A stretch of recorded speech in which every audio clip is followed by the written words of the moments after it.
আপনার স্ত্রীকে সবার সামনে ভালোবাসবেন, তার কথার গুরুত্ব দিবেন, গোপনে তাকে শাসন করবেন, ভুলগুলোকে ধরিয়ে দিবেন। কোনো কারো সামনে স্ত্রীকে ছোট করে কথা বলবেন না। তারপরে দেখবেন সংসারে শান্তি কিভাবে আসে। কারণ পৃথিবীর একটা নিয়ম কি জানেন? কিছু পেতে হলে অবশ্যই কিছু দিতে হয়, সম্মান পেতে হলে অবশ্যই সম্মান দিতে হয়।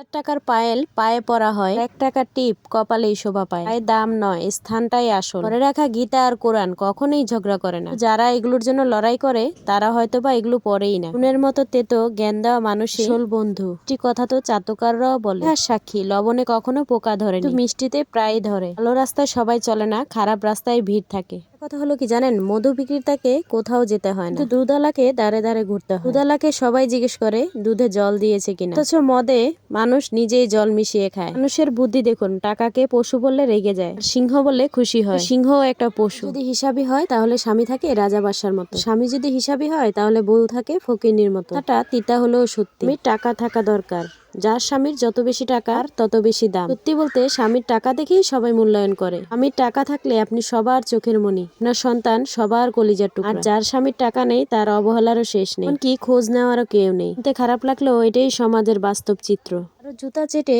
নিজের পরিচয় তৈরি করার চেয়ে নিজের জুতা ক্ষয় করে নিজের সম্মান তৈরি করা বেশি সম্মানজনক। কোনো কিছু না খেলে যেমন স্বাদ বোঝা যায় না, ঠিক তেমনি মানুষের সাথে না মিশলে মানুষ চেনা যায়। তাই নিজের যোগ্যতা তৈরি করুন, কারো মাধ্যমে না, নিজের যোগ্যতায়।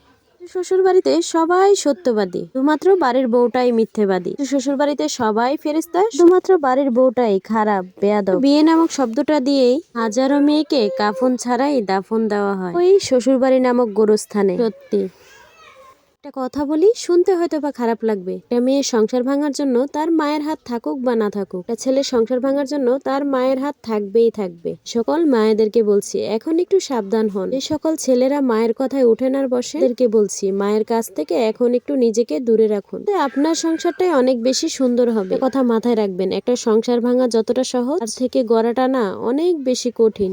পৃথিবীর সবচেয়ে ভয়ঙ্কর কথা কি জানেন? আমি আল্লাহর কাছে বিচার দিলাম, আর এই কথাটাই আল্লাহর আরশ পর্যন্ত কেঁপে ওঠে। না কারণে কারো মন ভাঙবেন না, না কারণে কাউকে কখনো ঠকাবেন না। নিয়াতে হয়তোবা আপনি পার পেয়ে যাবেন, আখিরাতে কখনোই পার পাবেন না।